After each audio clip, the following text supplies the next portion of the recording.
I thought it might be interesting for people to see how I mount my different bird boxes, some of the different ways I've used over the years. I'm sure a lot of people do the same types of things, but anyhow, just give some ideas on different approaches. They have advantages and disadvantages, each of them. You can see the box behind me here, which is a tree swallow or bluebird box. Basically here what I did is just put a cedar pole into the ground. So having horses, we often get cedar posts that are about 8 feet long. And we have sandy, deep soils here, so it's easy for me to dig these poles into the ground, some of the leftover poles or ones that weren't so great for the horses. And then I just screw the boxes on the back through the backboard. And they're usually at about 6 feet high or so. And this works pretty well.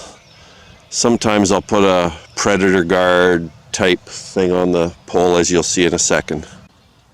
Here's another bluebird or tree swallow house mounted on a similar pole, this time with a wrap of about 1.5 feet length of thin aluminum metal, hopefully just to help prevent predators from climbing up.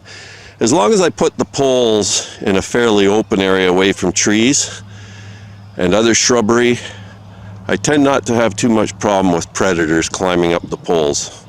I know that can be more of an issue, for example, down in the United States where various snakes and things can get up into trees. Now, I showed last week how I put my new Kestrel box up on one of our telephone poles that brings the electricity into our house from the highway. Here I've just put one on a long cedar pole. You can see this one's about 20 feet long or more, and I've got the house at about 10 feet or 9 feet high. I've also wrapped this pole with a little metal strip.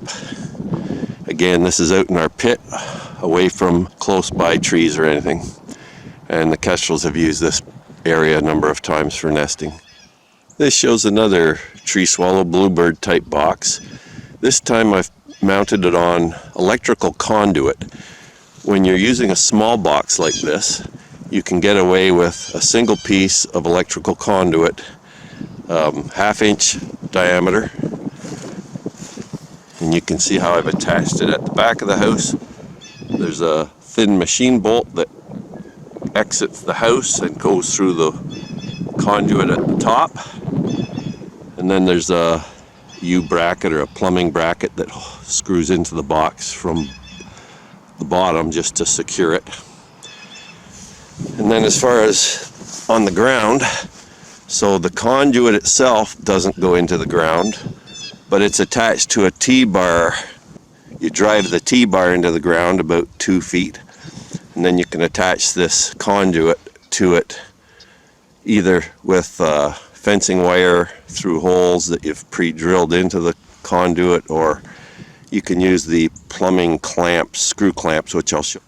I meant to add that this method, attaching to conduit, is I think a preferred method by a lot of tree swallow or bluebird house maintainers, just because of the ability to place them anywhere, as well as their relative free protection from predators. It's hard for anything to climb up these thin poles.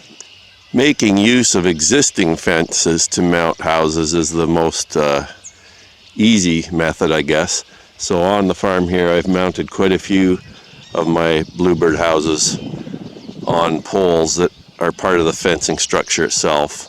Here you can see I've actually added a 2x4 onto the side of the post that holds the house, also a metal strip around it for predator protection, and I've mounted this house at a higher level, just again to improve predator protection potential there.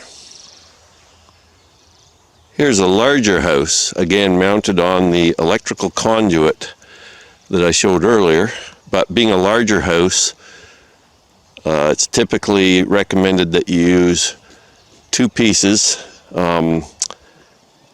just to improve the strength of the mounting system. So here we have a piece of 1/2 inch conduit, about 5 or so feet long, coming down from the house, and then it's inserted into 3/4 inch conduit, again using a machine bolt here. So the first piece of rod would be cut off in here. And then this is 3/4 inch conduit now, going down to the T-bar, and this time I'm using plumbing rings, screw rings. So 3/4 inch conduit attached by these clamps, plumbing clamps, into the T-bar, which is then again into the ground a couple feet. And the house does sway, but it's not extreme. It's quite a stiff sway. And I've used this for a few houses last summer, including these houses here, or this house, which I have about 3 of up now. These are for great crested flycatchers. And then I put, I think, a single flicker house on one of these. And for the flicker, you use even larger electrical conduit. You'd use a 1 inch here, and then a 3/4 inch above it. But again, it does provide a good mounting system for these kinds of houses. The key thing with mounting a lot of birdhouses is to get them in the right location to begin with. If you don't have easy access to cedar poles, you can also buy 4x4 pressure treated posts at your local lumber store or big box store. So these are typically spruce or some other wood like that that's been treated with pressure treating chemicals to help prevent rot if you're putting it into the ground. So you want to be careful. Whatever posts you're putting into the ground are suitable for ground mounting, because most wood, if you just threw it into the ground, it would rot in a year or two and break off. So here's another example of a bluebird house just mounted onto the pressure treated post.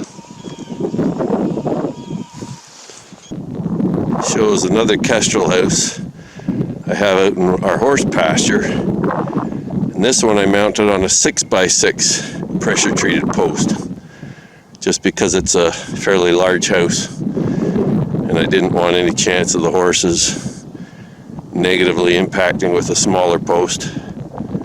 And I've had kestrels in this box a few times over the years. So these are much more expensive to use, but they do provide a fairly long-term solution. You can also place boxes on the sides of buildings. If you have a wooden building or a shed or a barn, you can often mount them on the poles or the sides themselves. This usually provides pretty good predator protection. They're often straight sides of walls that are difficult for a lot of predators to climb.